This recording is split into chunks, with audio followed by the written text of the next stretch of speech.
Hola, ¿qué tal? Soy Augusto, el de la chuleta Osler, y esta vez toca revisar endocarditis infecciosa. Ya tenemos una ilustración anterior, lo que pasa es que a mí personalmente yo creo que la podríamos haber hecho mejor, con un poco más detalles, con más ilustraciones, más dibujos. En este caso tenemos tres esquemitas pequeños, un médico auscultando al paciente, un corazón con un evidente daño valvular, con inflamación alrededor, y más abajito una mano que representa las típicas lesiones de la piel de la endocarditis. Entonces, con lo que quisiera que nos quedemos para la revisión de esta ilustración son los criterios diagnósticos y tratar de entender que para llegar al diagnóstico no es necesario aprenderse de memoria los criterios, sino poco a poco, usando un poquito de lógica, un poquito de la continuidad de eventos que se dan en la endocarditis,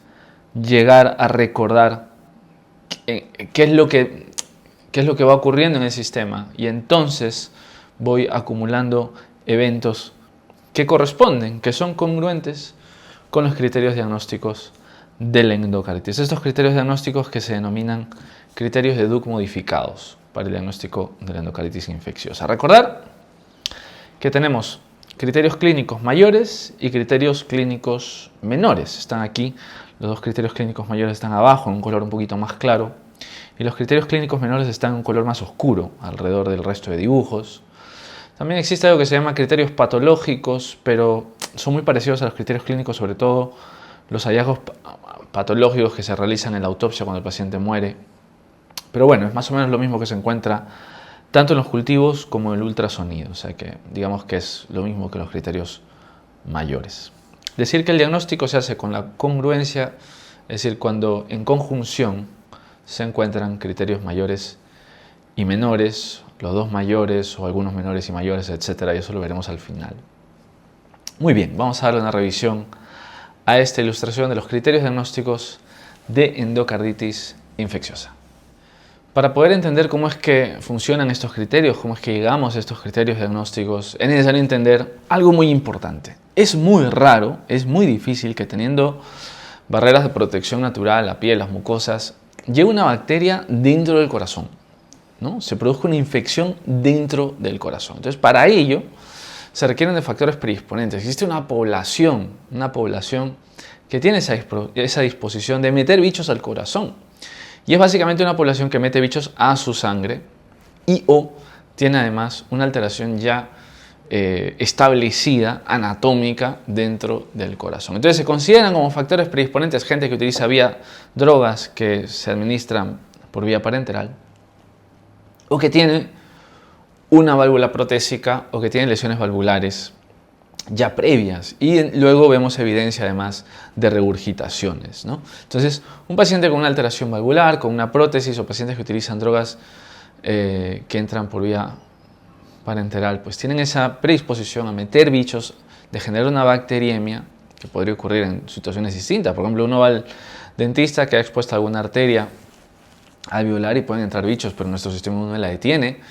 No necesariamente van a colonizar las válvulas, pero estas personas, estas poblaciones que constantemente meten bichos o que ya tienen una alteración anatómica de base, tienen más riesgo que la población general de generar una colonización de las válvulas e intracardíaca. Entonces, tiene que haber esos predisponentes, que si bien es cierto son criterios menores y no mayores. Ahora sí, entendiendo esto, entendiendo que existe una población que está en más riesgo que el resto, ya podemos ir a revisar los criterios mayores, que es básicamente ver evidencia de que el corazón ha sido colonizado. Por ejemplo, hago una ecocardiografía y veo que existe un absceso, vegetaciones, o que si el paciente teniendo una válvula protésica genera una dehiscencia del anillo, es decir, se está soltando, se ha aflojado, se está saliendo de su sitio esa válvula previamente puesta. También se considera una regurgitación nueva captada en la ecocardiografía, es decir, evidencia de que el corazón ha sido dañado, que tiene una lesión que realmente sugiere una infección endocárdica, el absceso, las vegetaciones y luego un daño de una válvula previamente puesta, una protésica. Y luego el segundo,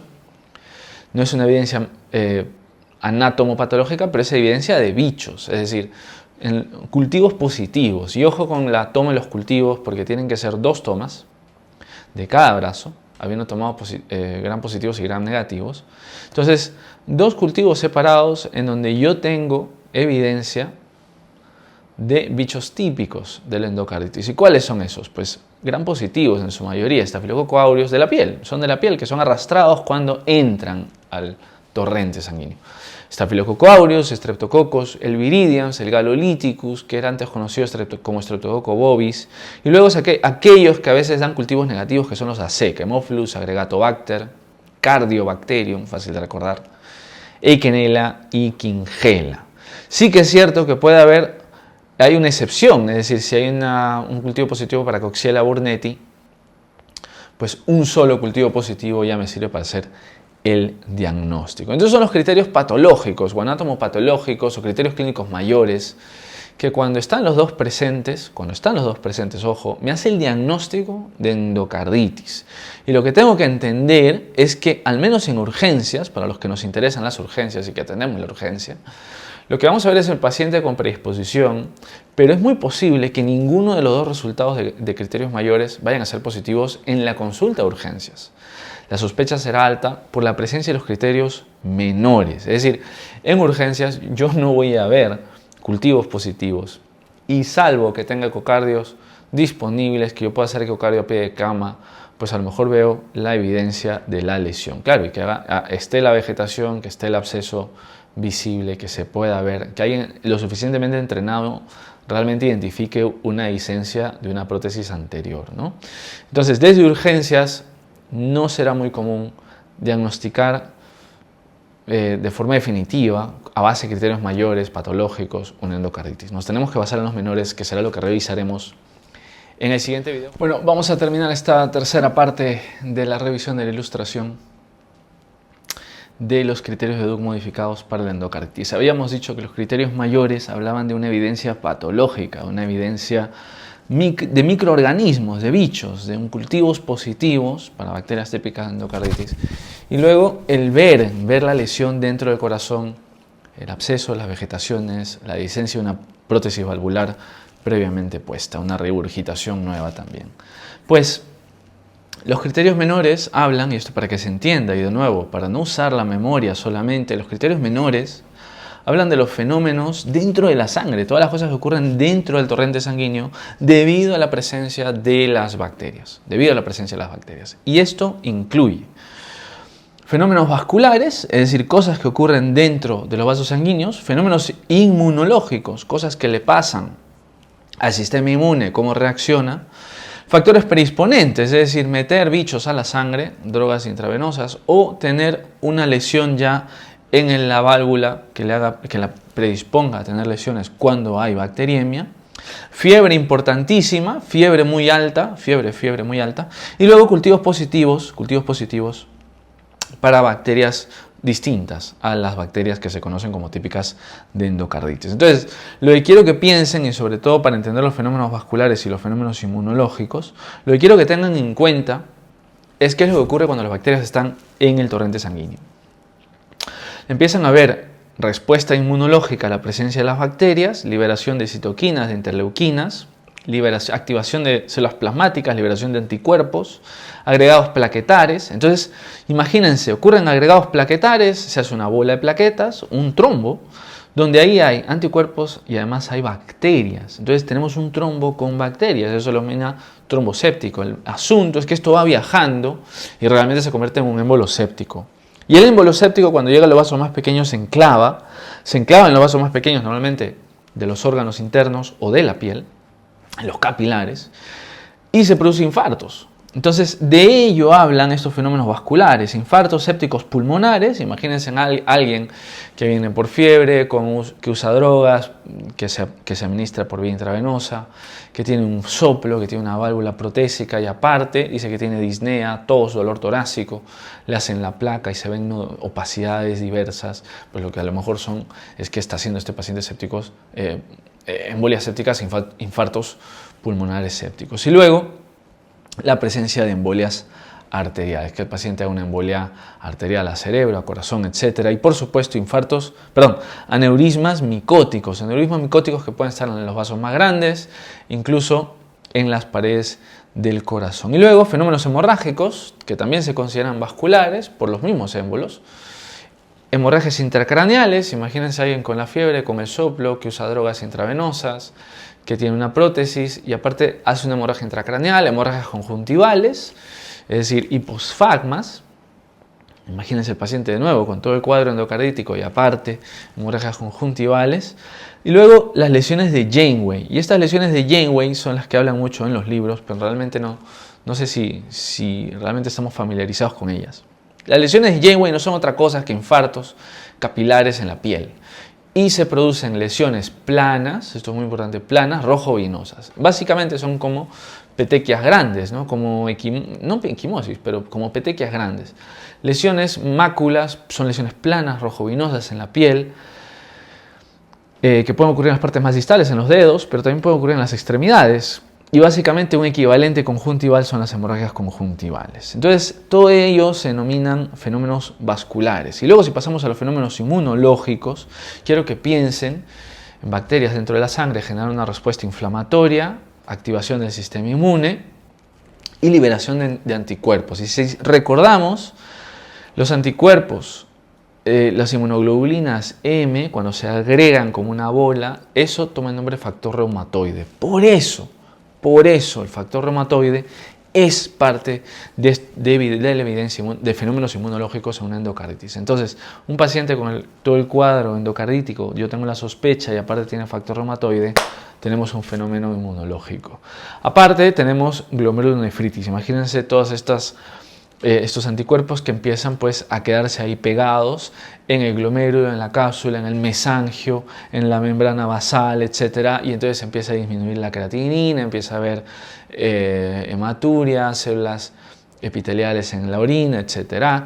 Y luego los nódulos de Osler que también están, bueno, he tratado de dibujarlos aquí, que son el equivalente a las lesiones de Janeway, pero en forma de nódulos. Y claro, no se consideran fenómenos vasculares, no son productos de infartos, de émbolos en capilares, sino son respuestas inflamatorias en la piel con todo el cuadro inflamatorio, nodulación, edema, enrojecimiento, calor y dolor. Entonces nodulaciones son lesiones sobreelevadas que pueden estar junto con las lesiones de Janeway y se consideran fenómenos inmunológicos. Muy bien, entonces a manera de repaso, los fenómenos inmunológicos son fiebre, la presencia de fiebre, los factores predisponentes, uso de drogas intravenosas, la presencia de una válvula protésica, la presencia de una lesión valvular que causa regurgitación o turbulencia. Entonces eso se considera un paciente con predisposición, tiene más riesgo que el resto a que se le colonice su válvula cuando hay bacterias en sangre. Fenómenos vasculares, las embolias, los infartos sépticos, las hemorragias intracraneales conjuntivales, las lesiones de Janeway, los aneurismas micóticos. Fenómenos inmunológicos, que yo encuentre glomerulonefritis, factor reumatoide, VSG, PCR, fibrinógeno, nódulos de Osler. Y luego el quinto criterio menor es cultivos positivos para bacterias distintas, cultivos positivos para bacterias diferentes a las bacterias típicas de endocarditis. Por ejemplo, que encuentre un estreptococo piógenes, que encuentre un estreptococo neumonía, etc. Todos esos vienen a ser un criterio menor. Ahora, ¿cómo hago el diagnóstico? Ya con esto terminamos esta revisión. ¿Cómo hago el diagnóstico? Pues juntando los criterios.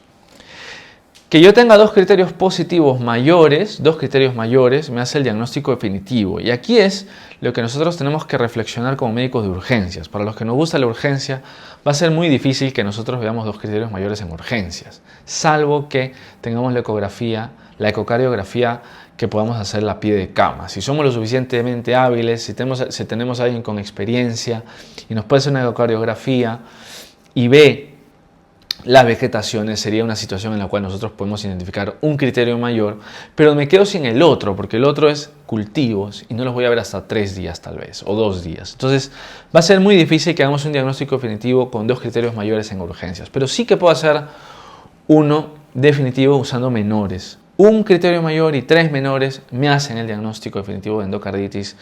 Y luego lo segundo es 5 menores, pero de nuevo 5 menores también es difícil porque necesito cultivos positivos. Entonces, Lo que puedo hacer en urgencias es, y siempre el paciente va a terminar ingresando, es por lo que se denomina endocarditis posible, endocarditis infecciosa posible. ¿Qué es?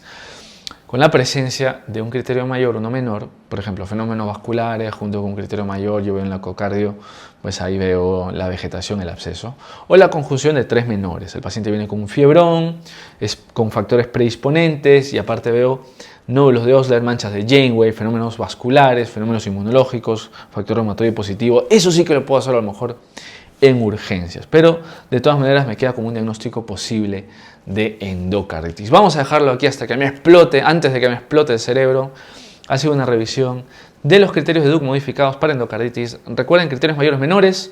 Los criterios mayores son la evidencia patológica, clínica, de que hay bichos. Por una ecocardiografía veo abscesos, vegetaciones, una válvula protésica con dehiscencia, o cultivos positivos, que esto es lo que no voy a ver en urgencias, cultivos positivos para bichos típicos de endocarditis. Y luego, los menores son la fiebre, los factores predisponentes, los fenómenos vasculares, inmunológicos. En los vasculares están las lesiones de Janeway, planas. En los inmunológicos están los nódulos de Osler, el factor reumatoide. El nódulo de Osler es una lesión elevada. Y cultivos positivos para bichos no típicos de endocarditis. El diagnóstico definitivo con 2 mayores, un mayor, 3 menores o 5 menores. Yo lo que puedo hacer es un diagnóstico posible, seguramente en urgencias, con un mayor, un menor o 3 menores. El paciente ingresa para estudio y se completa el estudio y se puede hacer finalmente desde hospitalización el diagnóstico definitivo. El tratamiento son drogas intravenosas, sobre todo para bichos de gram positivos, ¿no? Vancomicina, linezolid, etc. Muy bien, hasta la próxima. Soy Augusto, soy de la Chuleta Osler. Vamos a dejarlo ahí. Chao, chao.